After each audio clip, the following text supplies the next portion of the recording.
अतुलित बल के धाम, सोने के पर्वत के समान, कांति युक्त शरीर वाले, दैत्य रूपी वन के लिए अग्नि रूप, ज्ञानियों में अग्रगण्य, संपूर्ण गुणों के निधान, वानरों के स्वामी श्री रघुनाथ जी के प्रिय भक्त पवन पुत्र श्री हनुमान जी को मैं प्रणाम करता हूँ। नमस्कार दोस्तों, कैसे हो आप? हमारी चैनल में आप सभी का स्वागत है। मैं हूँ आपका दोस्त जयेश वाघेला, फाउंडर ऑफ धार्मिकस्टोरी.com एंड सीक्रेट मिस्ट्रीज। दोस्तों, जब आपके पास सब कुछ हो, सब सही चल रहा हो, जीवन में कोई तकलीफ ना हो, एक के बाद एक आपके सपने पूरे होते जाए, तब आपकी खुशी किसी और के लिए गम हो सकती है। किस हद तक कोई आपसे जल सकता है, किस हद तक कोई आपका बुरा सोच सकता है, ऐसा ही कुछ आप इस वीडियो में देखेंगे। और पिछली वीडियो में पूछे गए सवाल का सही जवाब जानने और 3 सही जवाब देने वालों के नामों का शाउट आउट देखने के लिए वीडियो को अंत तक जरूर देखिएगा। आज का सवाल है, प्रसिद्ध बेड़ी हनुमान मंदिर भारत के किस राज्य में स्थित है? ऑप्शंस है ओडिशा, कर्नाटक, तमिलनाडु या कोलकाता। दोस्तों, इस सवाल का उत्तर आप कमेंट सेक्शन में जरूर दीजिएगा। इस सवाल का सही जवाब मैं अपनी अगली वीडियो में बताऊंगा और सही उत्तर देने वालों में से 3 लोगों के नामों का शाउट आउट भी अगली वीडियो में करूंगा, तो उत्तर जरूर दीजिएगा कमेंट में। मेरा नाम शुभम पॉल है, मेरी उम्र 24 साल है और मैं छत्तीसगढ़ का रहने वाला हूँ।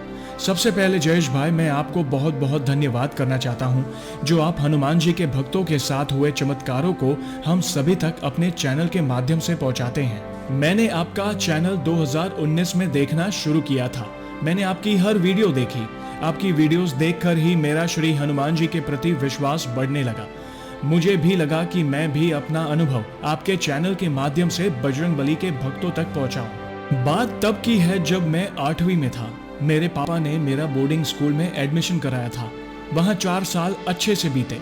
फिर पापा ने मुझे माइनिंग इंजीनियरिंग की पढ़ाई के लिए उड़ीसा भेज दिया। वहाँ भी सब कुछ अच्छे से चल रहा था। फिर मैं गर्मियों की छुट्टियों में गांव आया अपने दादा दादी के पास। मेरे दादा दादी पहले से गांव में ही रहते हैं और आप सबको पता ही है कि दादा दादी का प्यार अपने पोते के लिए अलग ही होता है।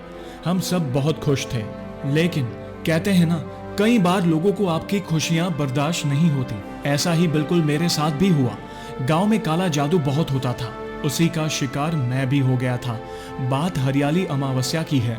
उस दिन रात के समय अचानक मुझे अजीब अजीब फीलिंग्स आने लगी। मेरे साथ क्या हो रहा था कुछ समझ ही नहीं आ रहा था। जब मैं अगले दिन सुबह उठा तो मेरा दिमाग काम करना बंद हो गया और ऐसा लग रहा था कि मैं डिप्रेशन में जा रहा हूँ।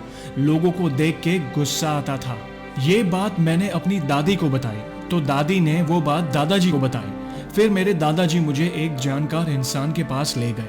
वहाँ उन्होंने मुझे देखा और कहा, बेटा, ये तेरे ही परिवार का इंसान है जो तुझे बर्बाद करना चाहता है और तुझे पागल करना चाहता है।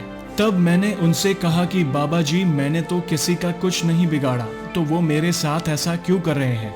तो उन्होंने बताया कि बेटा, तुम बाहर पढ़ाई करते हो और तुम्हारे पापा भी अच्छी गवर्नमेंट जॉब में हैं और तुम्हारी प्रॉपर्टी भी अच्छी खासी है, इसलिए उसे ये सब देखकर तकलीफ होती है। ये सब सुनकर मैं बहुत डर गया। तो उन्होंने मुझे कहा कि बेटा, एक काम करो, मैं तुम्हें एक महाराज के पास भेजता हूँ जो हनुमान जी के परम भक्त हैं। वो तुम्हारी सारी समस्या खत्म कर देंगे। फिर मैं उनके पास गया। उन्हें मुझे बताना भी नहीं पड़ा कि मुझे क्या हुआ है और मैं उनके पास क्यों आया हूँ, किसने भेजा है। वो मुझे देखकर बोले, बेटा, चिंता मत कर, मैं तुम्हें एकदम पहले जैसा ठीक कर दूंगा। जयेश भाई, मैं पागल जैसा हो गया था। कई बार तो मैंने डिप्रेशन में आके सुसाइड करने की भी कोशिश की थी। फिर वो महाराज जी ने कहा, बेटा, 3 दिन में ठीक हो जाएगा, चिंता मत कर। और उन्होंने जो कहा वैसा ही हुआ। मैं 3 दिनों तक उनके पास गया और एकदम से ठीक हो गया। अब उन्होंने मुझे पूजा किया हुआ तावीज पहनने को दिया। वो मैंने पहना और मैं ठीक होने लगा। लेकिन ये खुशी ज्यादा दिनों की नहीं थी, क्योंकि वो तावीज अचानक से गायब हो जाती थी। फिर मैं उनके पास गया और उन्हें बताया कि महाराज, ताबीज क्यों अचानक गायब हो जाती है? तो उन्होंने बताया कि बेटा, ये वो लोग अपनी काली शक्तियों से उड़ाने की कोशिश करते हैं। फिर जब ताबीज नहीं रहती तो उनकी काली शक्ति शरीर में प्रवेश कर लेती है। तो मैंने उनसे पूछा, महाराज जी, कोई ऐसा रास्ता बताएं कि जिससे उनकी काली शक्तियां कुछ कर न पाएं। तो उन्होंने मुझे पूछा, बेटा, क्या तुम कुछ खाते पीते हो? तो मैंने बताया कि मैं कभी कभार ड्रिंक कर लेता हूँ और नॉनवेज खा लेता हूँ। तो उन्होंने बोला, अगर जिंदगी प्यारी है तो ये सब तुरंत छोड़ दो और आज से ही हनुमान जी की पूजा करना शुरू कर दो। तो मैंने वैसा ही किया। पहले दिन हनुमान जी के मंदिर गया और जैसे मैंने मंदिर में पैर रखा, जयेश भाई क्या बताऊं, मेरा पूरा शरीर कांपने लगा। थोड़ी देर के लिए तो सब कुछ जैसे घूम गया हो, और जैसे ही मैंने मंदिर में प्रवेश किया, मेरी बॉडी एकदम से फ्री हो गई, एकदम हल्का महसूस करने लगा। फिर उस दिन मंगलवार भी था। मैंने हनुमान जी को सिंदूर अर्पित किया और मंदिर में ही हनुमान चालीसा का पाठ करने बैठ गया। मेरे मन में जितनी भी नकारात्मक सोच थी वो सब नष्ट होने लगी और जो मेरा डर था वो भी खत्म होने लगा। वो मेरा पहला दिन था हनुमान जी के शरण में जाके। फिर मैं दूसरे दिन भी हनुमान जी के मंदिर गया। अब मुझे मंदिर से घर आने का मन नहीं करता था। ऐसा लगता था बस प्रभु के चरणों में पड़ा रहूं और उनकी सेवा करता रहूं। फिर मैं पूजा पाठ करके दोपहर को घर गया और अचानक मेरे घर के पास एक चाचा रहते हैं, उनका भांजा आया था। उसने मुझे फोन करके बोला कि तूने नई बाइक ली है, मुझे उसमें घूमना है। मैंने कहा ठीक है, घुमा देते हैं। हमारे घर के 4 किलोमीटर की दूरी पर एक वाटरफॉल है, हम लोग वहां गए। फिर हम जब वहां से वापस आ रहे थे तब अचानक से मेरी आंखों के सामने बहुत तेज रोशनी पड़ी। उसे देखकर मेरा दिमाग कुछ देर के लिए सुन्न हो गया। थोड़ी देर के लिए तो मुझे कुछ समझ ही नहीं आया कि हुआ क्या, और 50 मीटर जाके बहुत तेज एक पीपल के पेड़ के पास से एक काली परछाई निकली और वो मेरे पास आई, पर वो मुझे छू भी ना सकी।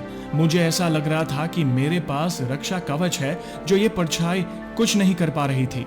फिर मेरे मुंह से सिर्फ हनुमान जी का नाम निकला और वो अचानक गायब हो गए। फिर कुछ दिनों बाद मैंने आपकी YouTube चैनल देखी और आपकी सारी वीडियोस देखने के बाद मेरी हनुमान जी के प्रति श्रद्धा और बढ़ गई। अब मैं रोज हनुमान जी के मंदिर जाता हूँ, हनुमान चालीसा और बजरंग बाण का पाठ करता हूँ। जयेश भाई, एक बार मैं किसी काम से बाहर गया था। रात के करीब 11 बज गए थे, काफी लेट हो गया था, तो मैंने बाइक की स्पीड बढ़ा दी थी। हाईवे का रोड था तो 130 किलोमीटर की स्पीड में बाइक थी कि अचानक एक स्कूटी वाला बंदा रॉन्ग साइड से मेरी बाइक के सामने आ गया और हमारा बहुत जोर से एक्सीडेंट हो गया। अब आप ही सोचो जयेश भाई, 130 की स्पीड में एक्सीडेंट होना, क्या हाल हुआ होगा। मैं 50 मीटर फिसलते हुए रोड के किनारे पहुंच गया।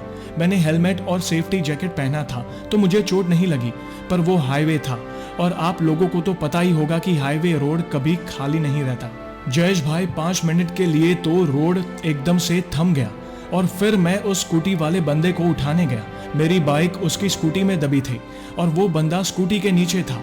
फिर मैंने उसकी स्कूटी को साइड किया और उसे साइड में बिठाकर जैसे ही अपनी बाइक स्टैंड पर लगाई कि वैसे ही दोनों तरफ से गाड़ियां चलने लगी, क्योंकि हाईवे था तो गाड़ियां काफी स्पीड में रहती है। और उसके ठीक पास ही में पुलिस स्टेशन था, पर वहां भी किसी को कुछ पता नहीं चला कि यहाँ इतनी बड़ी दुर्घटना हुई है। फिर थोड़ी देर बाद समझ आया कि मेरे बजरंगबली ने ही मुझे इतने बड़े अकस्मात से बचाया है। फिर मैंने अगले ही दिन हनुमान जी की मूर्ति घर ले जाकर स्थापित कर दी और कुछ दिन बाद लॉकडाउन शुरू हो गया।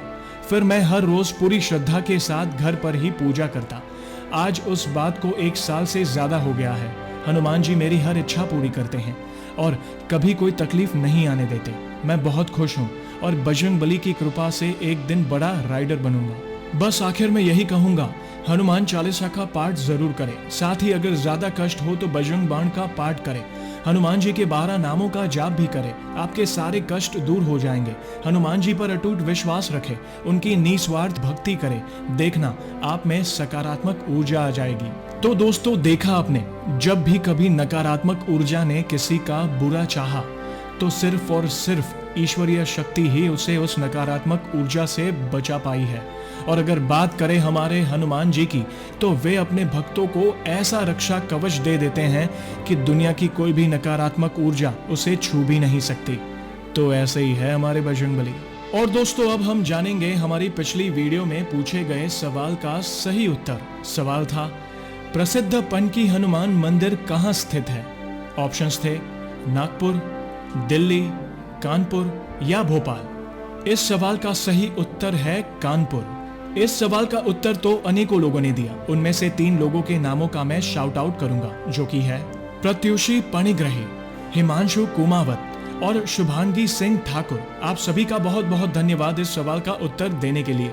श्री हनुमान जी की कृपा आप और आपके परिवार पर हमेशा बनी रहे। तो दोस्तों, कैसी लगी श्री हनुमान जी के चमत्कार से जुड़ी आज की ये वीडियो को लाइक और शेयर जरूर करिएगा, ताकि ज्यादा से ज्यादा लोगों तक श्री हनुमान जी की महिमा को हम पहुंचा सके। और जल्द ही एक और सच्ची घटना के साथ हम वापस लौटेंगे। तब तक जय श्री राम, जय हनुमान।